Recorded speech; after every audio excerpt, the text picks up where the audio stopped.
Hi, good evening, everyone. My name is Pastor Hank. My pronouns are he, him. I'm the Executive Director of Unitarian Universalist Justice Ohio, UJO. And I am really happy to welcome you all here, and especially to welcome LM here to talk to us about deep canvassing. We're going to do a series of webinars in the coming weeks about deep canvassing as we move toward the heat of election season. And LM and I have had conversations leading up to this. We were trying to figure out what we wanted to do as she was working on applying with her fellowship with UU the Vote. And I have to say that I wasn't sure exactly what this was. And as an ex-evangelical, I was like, this isn't like knocking on people's door and asking them to believe in Jesus as their Lord and Savior, right? So I was assured that that was not the case. And we've had some really good conversations, and I'm very excited to bring people into this to learn more about what deep canvassing is. So that's the goal of tonight, is just to have an informal conversation with LM, and then we have a deeper dive lined up for Tuesday evening, September 27th, where LM will be able to teach us and give us tools to role play, to practice, to really talk about the practical uses of deep canvassing as a method of voter engagement, because that's what's on our radar now, but also because it has a broader use just across building relationships with people in many, many different ways. And that's one thing that gets especially my pastor's heart excited about this. I would go into pastor mode in lots of our conversations about the passion for connecting with folks. So I'm very excited about that. So I'm going to let LM introduce themselves, and then we'll just have a combo. Awesome. Thanks, Hank. Yes. Hello, all. I am LM. I use she or they pronouns, and I am a community organizer. I specialize in this approach of deep canvassing. However, early on in my education and my career, I did not expect to necessarily have a career in organizing or in politics even. My academic background is in biology and environmental studies. However, even when I was in undergrad, I always knew that I had a knack for communication and talking with people. I have a bit of a theater and music background, so I think that helps a lot. And when I was in graduate school studying environmental management at Duke University, I started to focus specifically on community-based environmental work. And I've done some environmental education and a lot of volunteer work at local parks and trails. My trajectory really shifted, though, after the 2016 election, as did a lot of environmental folks who found that the career options they thought they were going to have were not there anymore. I started doing a lot more political education just for myself, for my own sake, and have done a lot of work personally as far as developing my political beliefs and my understanding of my identities. And as I started working in the environmental nonprofit world, I found myself getting a little frustrated with the way environmental work and environmental advocacy was approached, and especially seeing the way our politics and our government was going.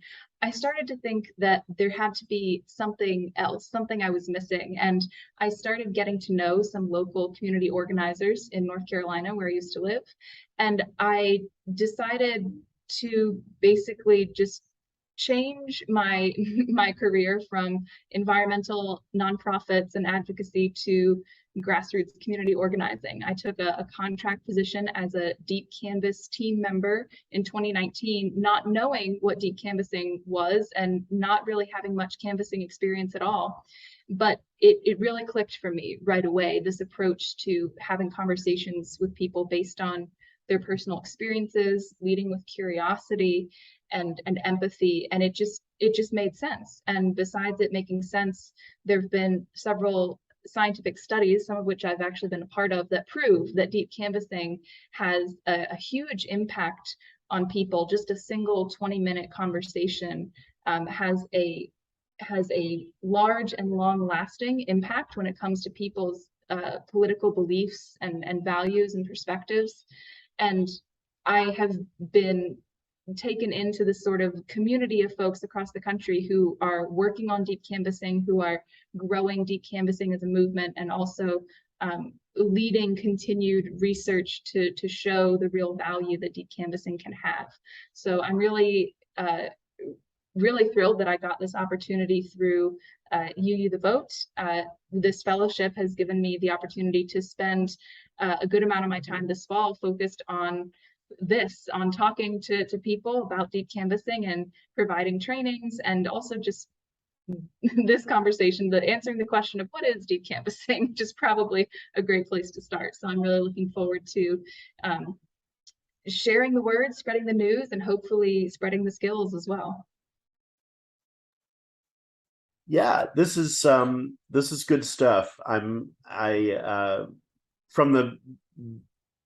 the moment we first talked, I was struck by your passion for this, and some of the personal stories that you shared about the connection piece of this, which I think spoke differently from some of the conversations we see happen in places as we head up to elections and folks talk about voter engagement.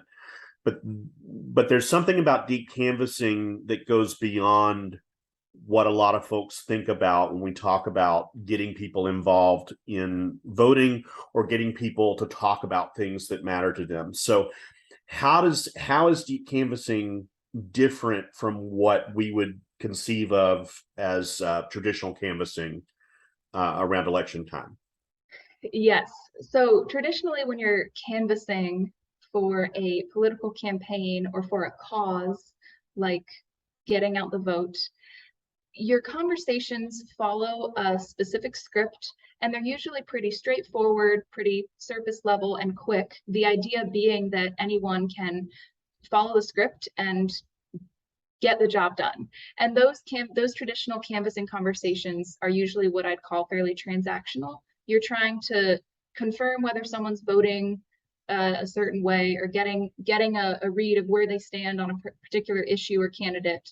There may be some education involved. There may be some facts that you're going to share, but typically canvassing is a numbers game. It's you want to reach as many people as possible, knock as many doors as possible, and you're just trying to get pretty quick information, feedback, input, and if a conversation lasts more than 5 minutes, you're usually doing it wrong in traditional canvassing. Whereas with deep canvassing, it's much more a matter of quality over quantity, although there have been a lot of efforts more recently to really scale up deep canvassing. And deep canvassing does take a bit more training. These conversations have scripts usually, but the script is more of a guide, and the real work comes from a canvasser's ability to leverage these skills of curiosity, of non-judgmental listening, and personal story sharing in a way that leads the voter, the other person, on a bit more of an introspective journey than a traditional canvas conversation would. And of course, deep canvassing is typically used to persuade people, to change people's minds on an issue. So it's a persuasion technique, or it can be. Mostly I think of it as an approach to having conversations that are much more personal and based in experience than traditional canvassing. So we're, rather than transactional, we're talking about something that would lead to transformation, right? Yeah. Transformation of ideas or beliefs, or even just an openness to listen. Right. So, yeah.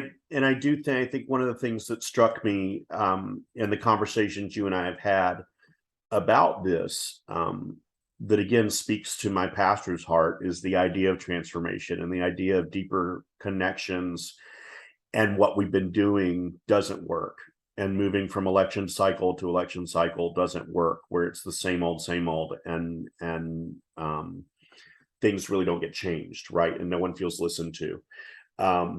So how do you go about learning? Like, what are some of the skills that you're going to teach us when we come back together at the end of the month? Mm-hmm. Absolutely. I think one of the things I love about this work is that deep canvas conversations can be transformational for the voters, for the canvassees, but they're also transformational for the canvassers. A big part of beginning to learn how to deep canvas is learning how to recognize and interrogate your own experiences and emotions, because like you said, some of us might have some not so great experiences in our past of talking to strangers on the phone or knocking doors or having someone knock your door. And as soon as we start having conversations that are a little more personal than we're used to, especially with strangers, it can be really uncomfortable. So one of the first steps in learning how to deep canvas is you just got to kind of jump in to the deep end and recognize that discomfort and where it comes from.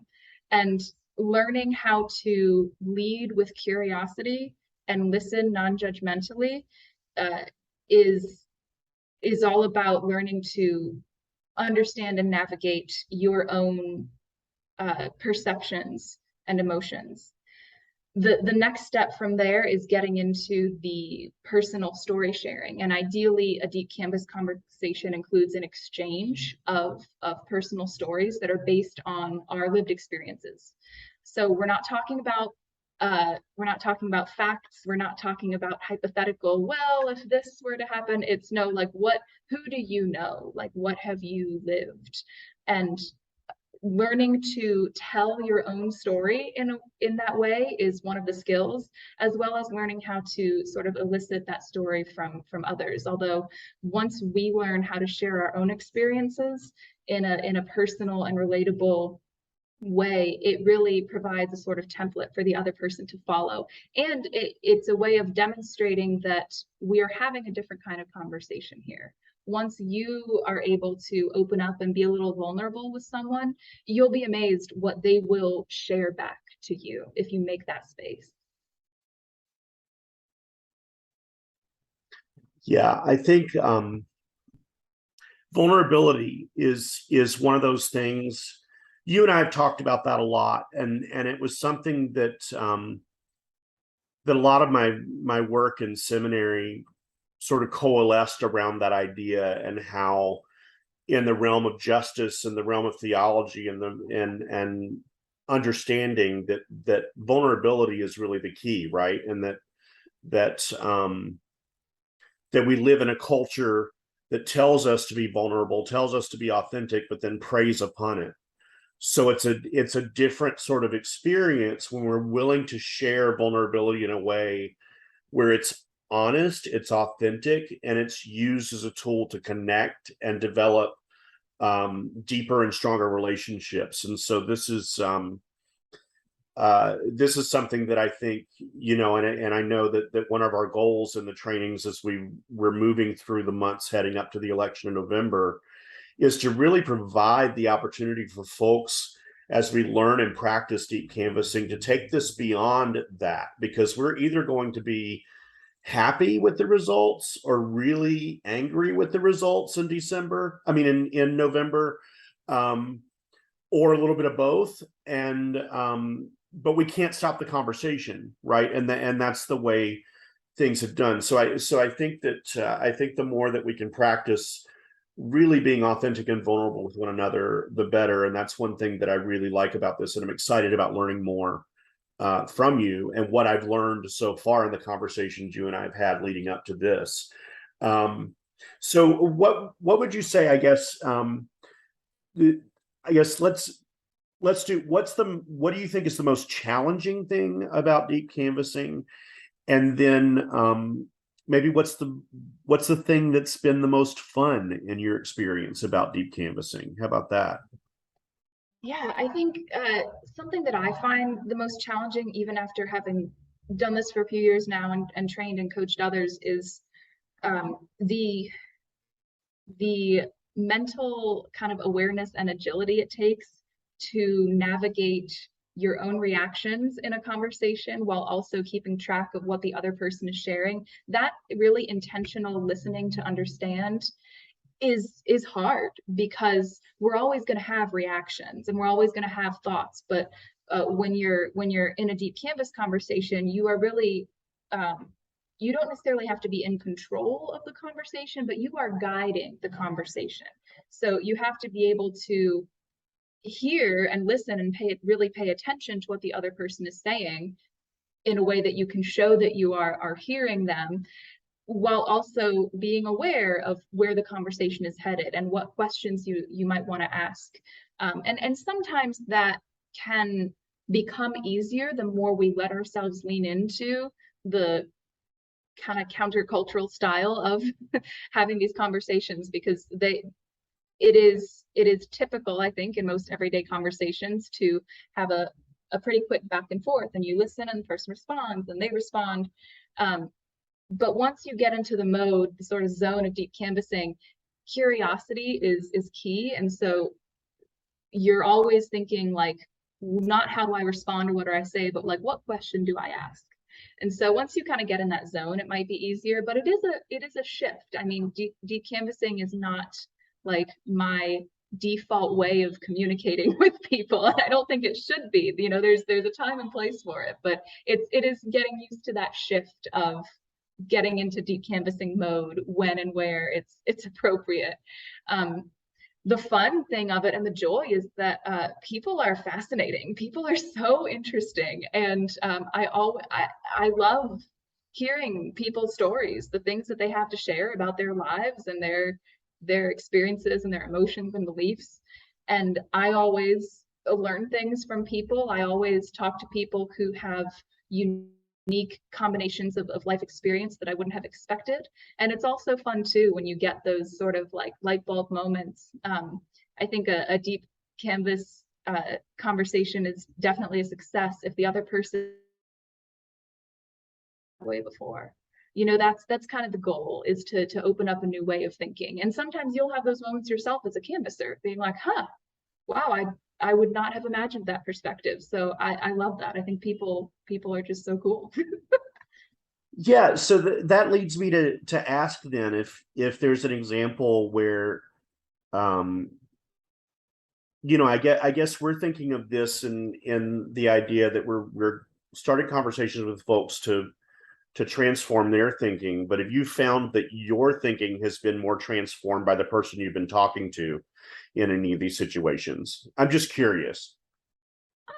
That was kind of a curveball. Yeah, no, that's fine. It's interesting. Maybe over time, because one of the things too is like, if you're having a deep canvas conversation when you're trying to persuade someone to align with your belief, it often happens that the person at the end of the conversation doesn't say that their mind has changed. It's more of a changing your mind on especially maybe a controversial political topic is not something that comes easily.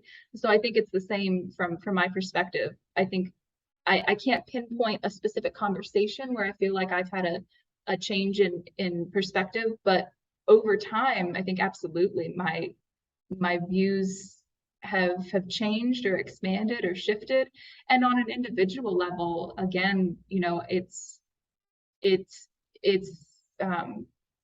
I'm really grateful to be able to get to know people better, strangers that I've had one-time conversations with on the phone or in person. Even on the phone, I still remember conversations that I've had like 2 years later with some stranger on the phone, because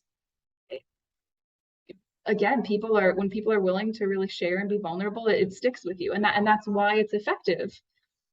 Because I think it was, I don't want to misquote this, I think it was Maya Angelou who said that people won't remember what you said, but they'll remember how you made them feel. And that's very much a part of the impact of deep canvassing. Yeah, it makes me think of the visualization of a grain of sand becoming a pearl, right? As it's worked and it's digested, and you have experiences that bring up these things that folks have shared with you, even if it was just in passing at Kroger or Mhm. place like that, um, and so I think that that's what's so fascinating about this to me in a way that is different from the way that we're accustomed to communicating with one another. So I guess that does lead to maybe why isn't everybody doing this? Why is this not a more common thing? Why have we not all heard of deep canvassing, and why are we here at a webinar saying what is it? Yes, yeah, that's a great question. So, on the one hand, I think deep canvassing as a phrase or a concept is still fairly new, or it's still getting to be known. And there are a lot of people who are talking about deep canvassing now. But I think the caution and the challenge is that deep canvassing does take a bit more work than traditional canvassing. And for it to be effective, it takes more time. A deep canvas conversation should not be less than 10 minutes. And so, especially in the context of getting out the vote and political work and campaigns, it's very fast paced, it's very numbers oriented. And one of the challenges of this movement is that our culture, especially when it comes to politics and elections, is not really interested in quality and things taking time. So it can be a hard sell, but I mean, I think the more people that do it and the more people that have the experience, again, once you've had one of those great conversations, or once you've even had like half of a great conversation, you want to do it, more. And so I think that it will have a sort of exponential growth the more folks that are brought in. Yeah, I think that makes sense to me, and it brings to mind, if we're gonna paraphrase rather than directly quote folks, I just think about the arc of justice, bending over time, right? That we're talking about transformation. Well, that's the thing. We're so used to transaction in our culture, in our society. Everything is based on transaction. I mean, that's capitalism. That's tit for tat. That's exchange, and everybody's busy, right? And so we've got to get the biggest bang for our buck and our time, and that kind of thing. And so sometimes we forget about the journey of transformation, because it is harder. It takes more investment. It takes more energy. Um, so so I guess too, I think given that it's sort of counter, well, not sort of, but that it is countercultural in the way that you listen and communicate with deep canvassing. Um, because you've done this, you've learned, you've trained, you've practiced. What sort of practical effect have those skills had just in the conversations you have with people in everyday life, not just when I'm deep canvassing? No, it's like I'm LM having a conversation with someone, but this is what these skills have done to enhance my abilities. Yes, I mean, I think a big thing is that I have become more aware of the times in which I start to engage in a conversation in a sort of reactionary way, and when I make assumptions about another person's experience based on what they've shared, so that I'm able to shift into kind of deep canvas mode a little, whether it's a stranger on a plane, or my parents, or a friend. I've gotten I I tend to kind of deep canvas the people in my life a lot more now. And by that I mean asking questions really is at the root of it. Where if someone makes a statement that doesn't seem quite right to me, I'll ask, like, where did you hear that? Or is that something you talk about with folks a lot? Try to practice asking questions. And I think that's really that the skill of curiosity, uh, being able to ask questions in response to something is maybe like the most important skill in deep canvassing. And it is something that you just pick up more in your day-to-day life is like,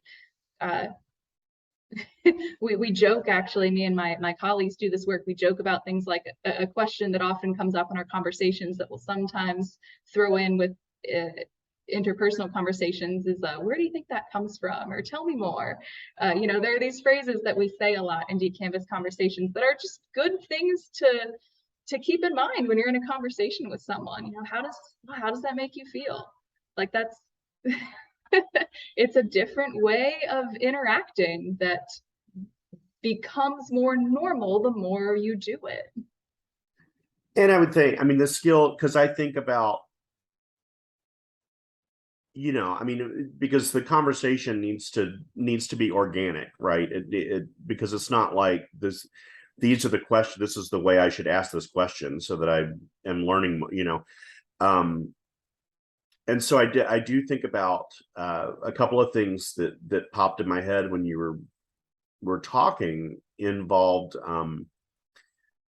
you know, thinking about kids and the curiosity that children have, right? And that as we grow into adulthood, it becomes you know, impolite or improper to ask the kinds of questions that a kid would ask, you know. Why is that like that? Why, you know, why do you say that? Why does that sound that way? And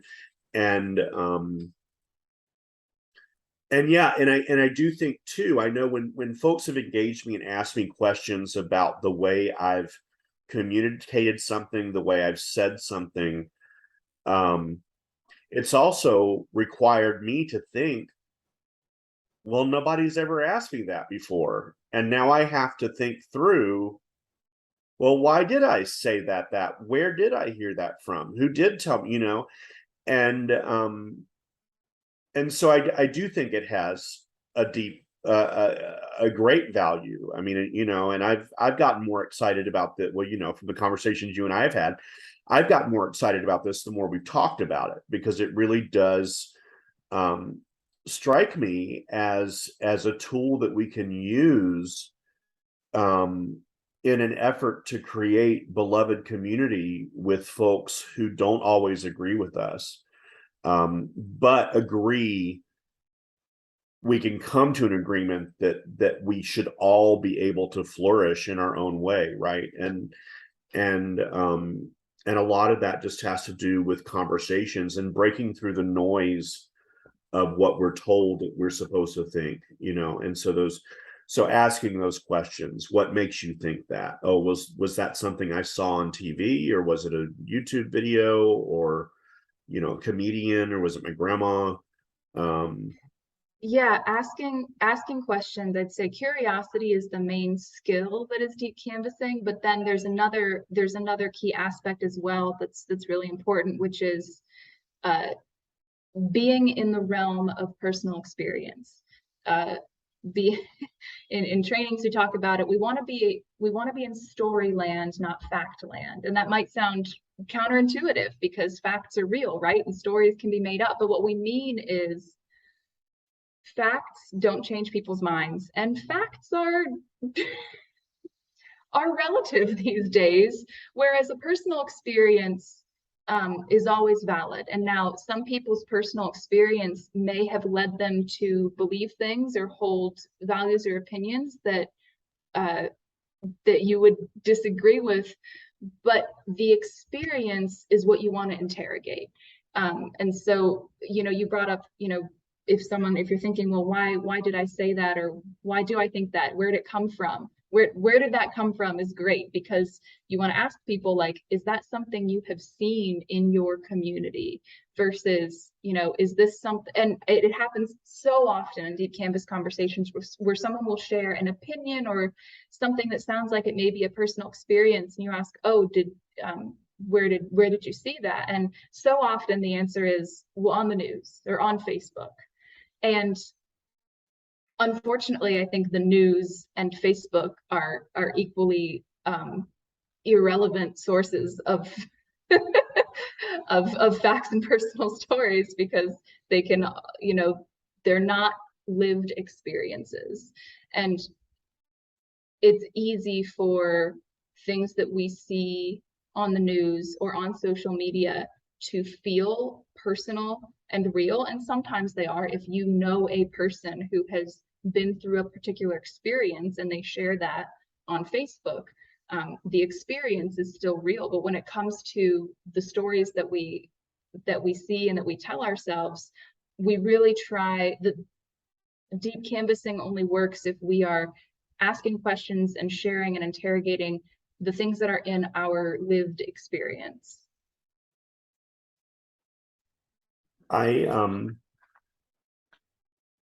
Yeah, I think in our current condition, you know, people say, well, that was my experience on Facebook or Instagram, but it's curated, right? It's a curated experience. It's not a lived experience, or it's or we're conditioned in a way that even when it's said by people that we may know we should trust, we're still not geared in a way that we believe their experiences, you know. And I think yeah, I will just share that for me, when I moved to Columbus and was in seminary at MTSO, and I heard folks talk about the Columbus Police Department and, you know, the violence against Black folks in the city and at protests, and then I was like, well, it can't be that bad. It really can't be that bad. And then, you know, and these were people that I trusted, right? I mean, professors, friends, etc. But I really wasn't in the heart of it because I'm like in class all the time, right? And I just moved to Columbus, and I'm like the cis white dude who's like getting his eyes opened by all kinds of things. And then in 2020, with the George Floyd protests, and I was downtown for that, and I was like, oh my God, all of the things people told me was true. You know, watching and seeing what the police had done, and then, you know, thinking, I've got to make sure I'm listening to people, right? When they tell me that this has been their experience, that this is what they, you know, that you trust that story is a real story, right? And so I do think, and I guess part of what resonates with me with this and with storytelling too is I have that theater background as well. You know, so but the idea of connecting on that level, but I know how I've been transformed through my experiences, and in a way where, you know, I went back and apologized about. I was like, I'm sorry, I didn't believe what you told me about the police, you know, about the way things were in Columbus, and that I had to see it with my own eyes, you know. But and so that really got me thinking more and more about how important it is to listen to those experiences. So I'm excited about the opportunity that I have personally to learn more from this, because I don't see how it can't be helpful to me, one, as a human being, but also as a pastor, as someone who is developing a deeper passion for social justice, striving to break through my biases and white supremacist thought that pervades my brain, you know, and all of that. So I'm really excited about this. So trying to think if there's something else I wanted to ask that we haven't covered. And nothing comes to mind, but I certainly want to open it up to those who are here with us. If you have questions for LM, then you can feel free to unmute yourself, or just throw those in the chat, and have LM take a bat at them.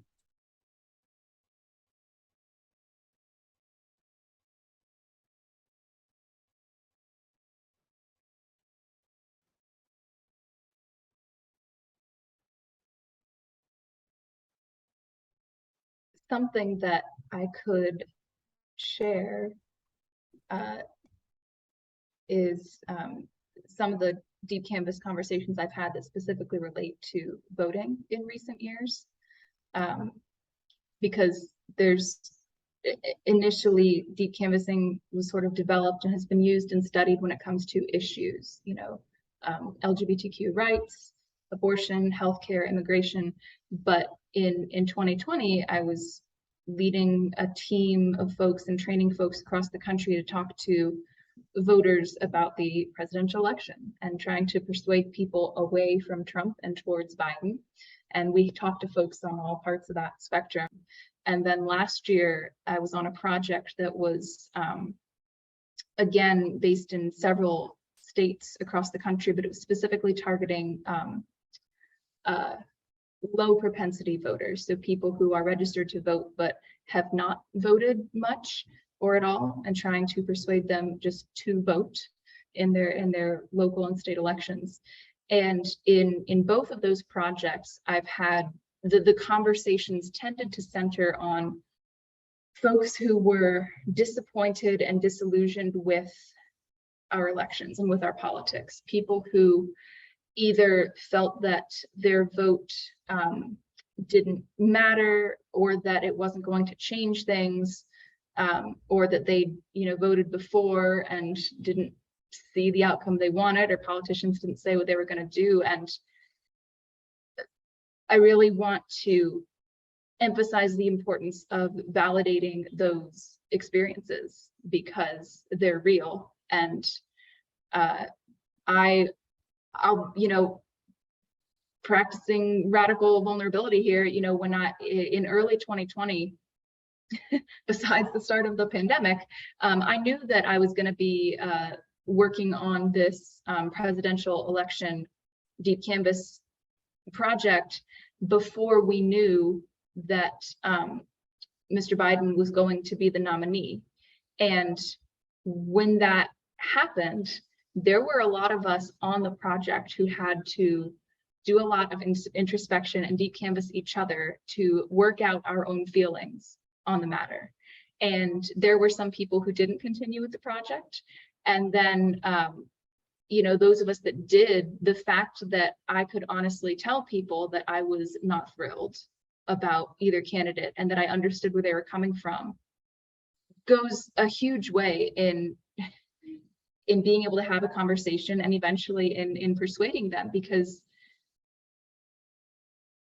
people want to be heard and respected and valued, and we want to relate to one another. That's a human urge that we have. And so just being able to say people like, I hear you, or that's real, or yeah, I feel the same way, is huge when it comes to talking to people about voting. And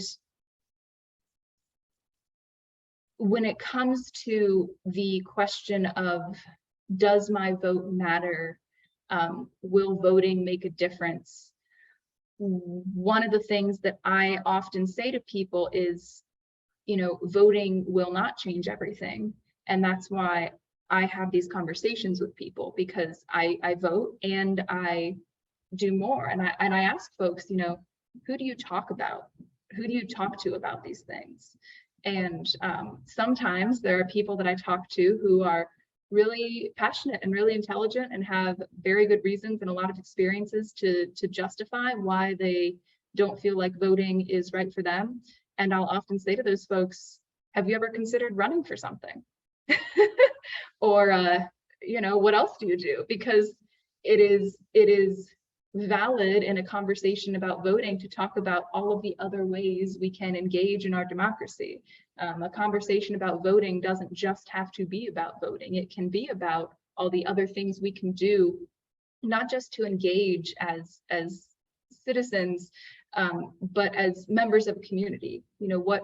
What do you do for people in your neighborhood? Do you talk to your neighbors? And it's a great recruitment tactic as well. If you're trying to bring people into a deep canvassing program, every deep canvas project I've ever done, we have recruited people through the conversations. People you talk to on the doors who have this amazing connection with a stranger. They're like, wow, I didn't know that was possible. How do I get in on this? So that's why I have hope that, this movement will continue to grow, because being able to relate to someone like that is a part of having a good democracy. You know, we've got to talk to each other, and that is part of being an engaged citizen. We've got a question from CQ in the chat. How do you handle people who just keep talking like a fire hose without interrupting them? You interrupt them. So this is, I do interrupt them. And so this is a great question, because it's definitely a thing that can happen. And one of the kind of like 201 level skills in deep canvassing is something that we call gentle assertiveness. So it's learning how to keep a conversation on track. And there are also some countercultural aspects to that as well, because when you're deep canvassing, again, you are guiding a conversation, and you have a specific purpose. And within that purpose, it is okay to interrupt. It is okay not to answer questions that they might ask of you. It is okay to ignore statements. I always explicitly give my canvassers that power to say, you have the right to walk away, you have the right to interrupt, you have the right to hang up the phone, you have the right to do what may seem rude, because you have a purpose in this conversation, and we are guiding these conversations in a particular way. So I give people permission to to interrupt, and definitely to use non sequiturs. If someone is talking about something, makes a point, or asks a question,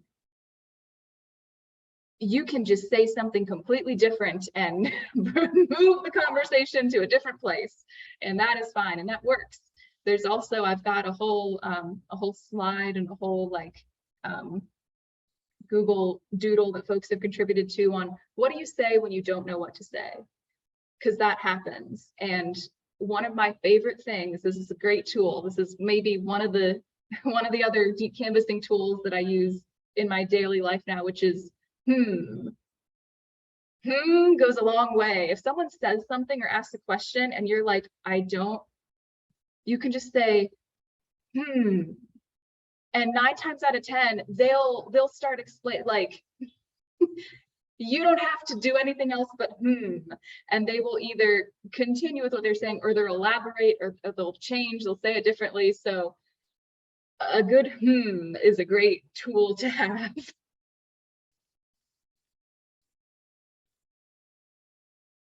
Silence can be your friend. Yes, and that's also another one of the lessons and skills that we learn, which is sometimes you don't have to say anything at all. And that can also be really huge in a conversation where someone is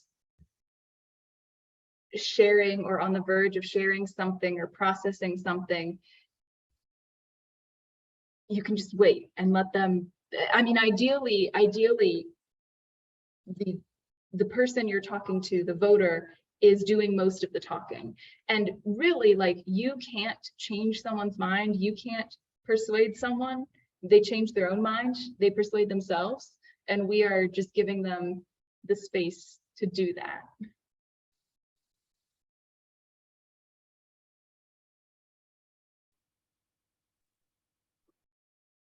Any other questions?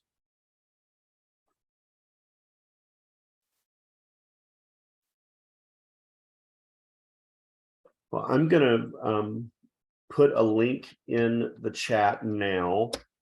This is the registration link for the September 27th 101 webinar that LM is going to lead, that will actually dive into how to do these things and start with skill building.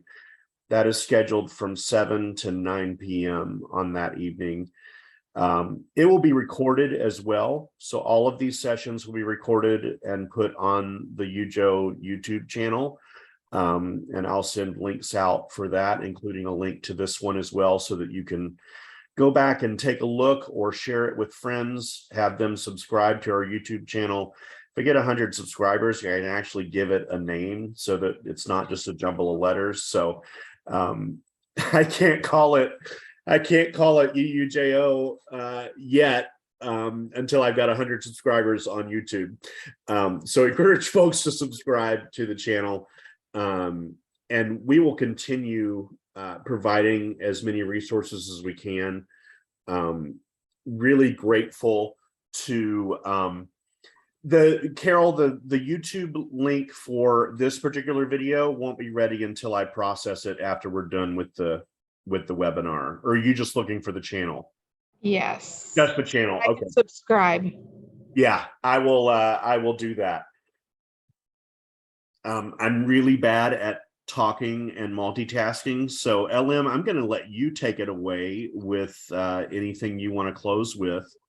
Sure, no worries. And I might, there's another link that I might throw in the chat as well. There are a few, there are several videos that are publicly available online on YouTube from other deep canvases that have happened, where there are videos of people having deep canvas conversations with folks so that you can see how they happen. And usually they're kind of like edited down, just for the sake of clarity, but I can share some of those, and we'll certainly walk through them in the trainings as well, so that you can see, you know, there's sometimes really, you know, these can be very emotional conversations. And so really the origin, oh, we didn't talk about the origin of deep canvassing.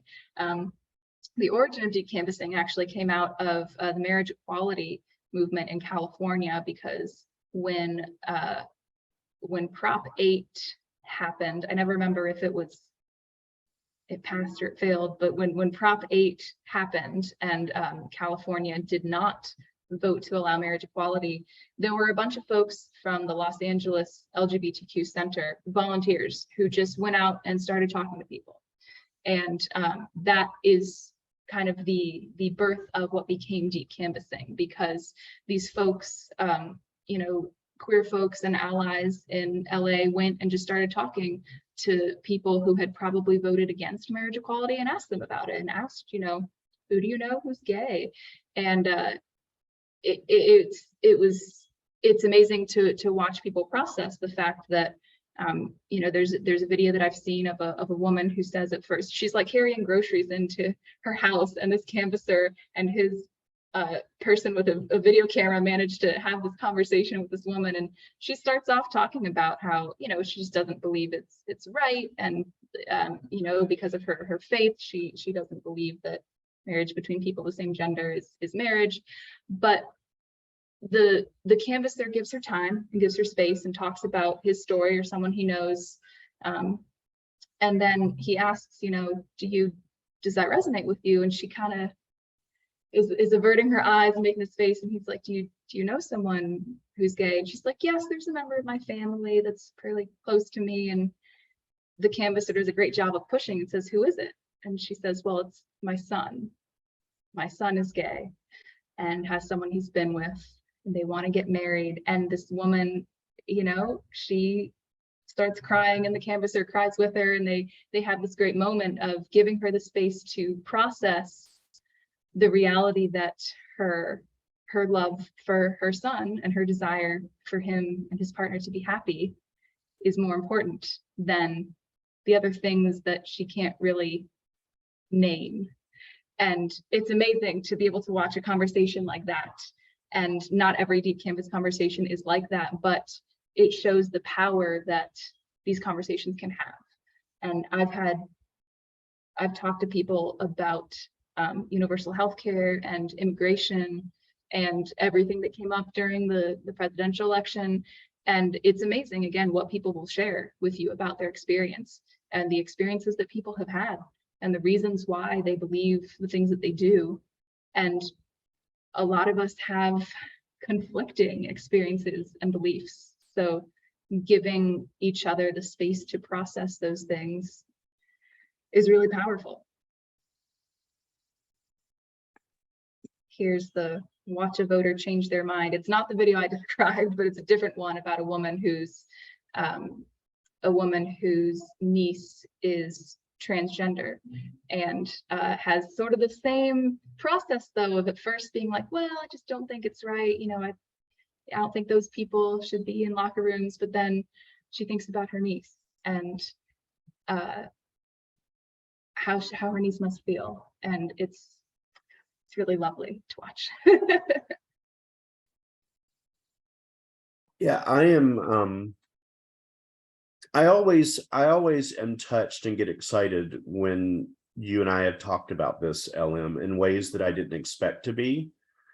So I am excited about this journey that we're going to take as we learn more about deep canvassing and hopefully share these skills with other folks in our communities, and build some relationships that we did not think that we would be able to build.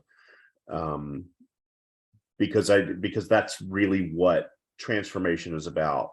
And for us to understand that this is a long haul, that we're not just looking at election day in November, that we're looking at, you know, a longer journey of building resilience and relationships and encouraging people and creating safe spaces to be vulnerable with one another, because that's really the key to transforming ourselves and transforming others as well. So I'm very excited about this. Again, I will, this video will be up on the YouTube channel, probably a little bit later tonight or tomorrow. I will send a link out to everyone who registered for this, in addition to another registration link for the 27th as well, which will be recorded. And then I think further down the line, we're going to dive even deeper after that, our 101, right? We'll go into that's the I'm hoping to provide you know, 2 or 3 trainings between now and election day for various levels of having deep canvas conversations with voters, and then hopefully a kind of follow-up session conversation later on in November after the elections to talk about, you know, the experience we've had and trying to use some of these skills and what might come next. Yeah, I'm excited about this, and I'm grateful for you, LM, for your time, for your experience. I'm grateful to UU the Vote for seeing the value that you present to them and to us, to provide this information to us, because I do think it's going to be something that will be beneficial for us far beyond election day, and far beyond just when we think about voting. So I'm really excited. Thank you all very much for your time tonight. Spread the word about this and the links. We want to get as many people involved and learning about this as possible, because I don't know, if you didn't know much about it, hopefully you're a little bit more enthused. I know I've become more enthused as LM and I have talked along the way planning this, and I'm excited about learning more as well. So thank you all again, and have a good evening. Thanks so much, everyone.